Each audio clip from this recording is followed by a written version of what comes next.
வணக்கம் மக்களே.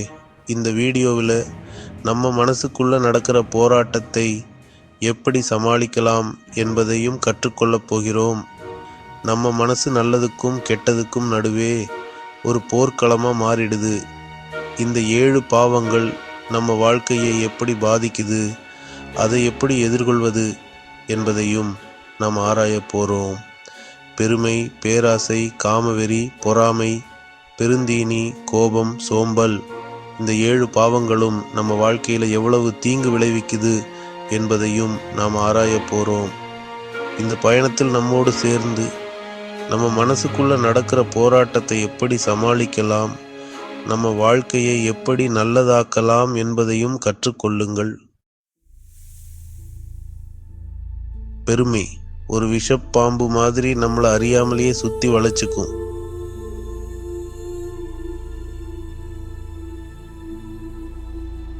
நம்ம வாழ்க்கையிலையும் நிறைய உதாரணங்களை பார்த்துருப்போம்.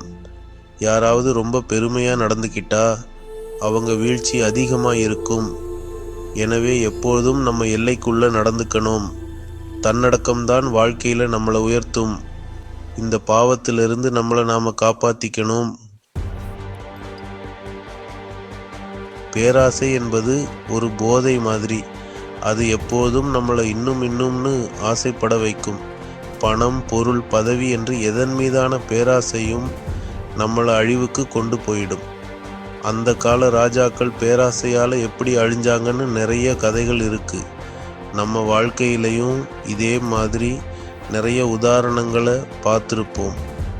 எனவே எப்போதும் நம்ம தேவைக்கு மட்டும் ஆசைப்பட கற்றுக்கணும். பிறருக்கு உதவி வாழ்ந்தா வாழ்க்கை பொருள் பெறும். காமம் என்பது ஒரு இயற்கையான உணர்வு தான். ஆனால் அது கட்டுப்பாடு இல்லாமல் போனால் அது காமவெறி ஆயிடும். காமத்தினால் எத்தனையோ குடும்பங்கள் அழிஞ்சு போயிருக்கு. சில சமயங்களில் நம்மளை அறியாமலேயே நம்ம காமத்துக்கு அடிமை ஆயிடுவோம். அப்போதான் நம்ம வாழ்க்கையே கெட்டு போயிடும். எனவே எப்போதும் நம்ம மனசை கட்டுப்பாட்டில் வைக்கணும். காமவெறி என்பது ஒரு நோய் மாதிரி. அதிலிருந்து நம்மளை நாம் பாதுகாத்துக்கணும். Chapter 4. In this chapter, we delve into one of the most destructive emotions known to mankind, பொறாமை. It is a silent killer that eats away at our happiness and peace of mind. பிறரை பார்த்து பொறாமைப்படுறது நம்ம மனசுக்கு நல்லது இல்லை. It only brings us misery and frustration.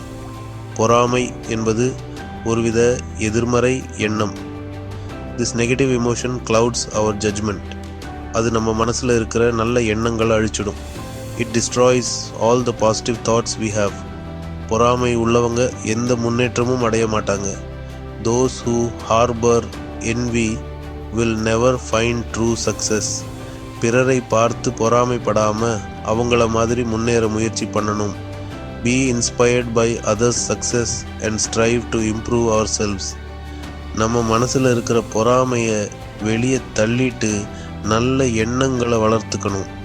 Push away envy and nurture positive thoughts. Chapter 5. பெருந்தீனி அளவுக்கு மீறினால் அமிர்தமும் விஷம். சாப்பிட்றது ஒரு அவசியம்தான். ஆனால் அளவுக்கு மீறி சாப்பிட்றது நம்ம உடம்புக்கு நல்லது இல்லை. பெருந்தீனி என்பது நிறைய நோய்களுக்கு வழிவகுக்கும். சர்க்கரை நோய், இதய நோய் என்று நிறைய பிரச்சனைகள் வரும். எனவே எப்போதும் அளவாக சாப்பிட பழகிக்கணும். உடம்புக்கு தேவையான அளவுக்கு சாப்பிட்டா போதும். அப்போதான் நம்ம ஆரோக்கியமாக இருக்க முடியும். Chapter 6. கோபம் கட்டுப்படுத்த தெரியலனா கொஞ்சம் சாம்பலாக்கும். கோபம் என்பது ஒரு ஆபத்தான உணர்ச்சி.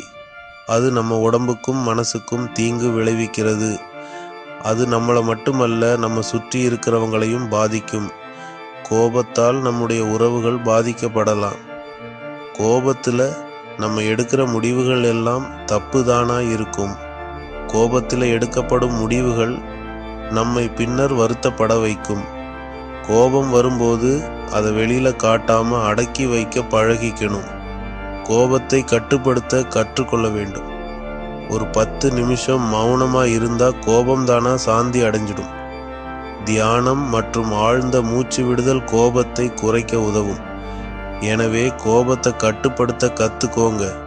கோபத்தை கட்டுப்படுத்தும் திறன் நம்மை மனநிறைவுடன் வாழ உதவும். அப்போதான் வாழ்க்கையில சந்தோஷமா இருக்க முடியும். நம்மளை சுற்றியுள்ளவர்களும் நம்முடன் மகிழ்ச்சியாக இருப்பார்கள்.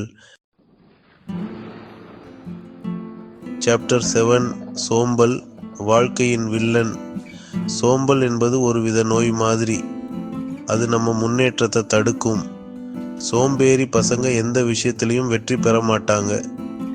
எனவே எப்போதும் சுறுசுறுப்பா இருக்க பழகிக்கணும். நேரத்தை விளையாட்டா சோம்பல் போக்காதீங்க. நேரத்தை வச்சு நல்லது பண்ணுங்க. அப்போதான் வாழ்க்கையில விஜயம் பெற முடியும். அவுட்ரோ. நம்ம தேர்வு என்ன? இந்த 7 பாவங்களும் நம்ம எல்லாருக்குள்ளேயும் இருக்கு. ஆனா அது நம்மளை கட்டுப்படுத்துதா இல்லை நம்ம அதை கட்டுப்படுத்துகிறோமாங்கிறது நம்ம கையில தான் இருக்கு. நம்ம வாழ்க்கையில இந்த பாவங்களை தவிர்த்து நல்ல விஷயங்களை செய்து வாழ்ந்தா வாழ்க்கை பொருள் பெறும். இந்த வீடியோ உங்களுக்கு பிடிச்சிருந்தா லைக் பண்ணுங்க, ஷேர் பண்ணுங்க, சப்ஸ்கிரைப் பண்ணுங்க. மேலும் இது போன்ற சுவாரஸ்யமான வீடியோக்களுக்கு எங்கள் சேனலை சப்ஸ்கிரைப் பண்ணுங்க. நன்றி, வணக்கம்.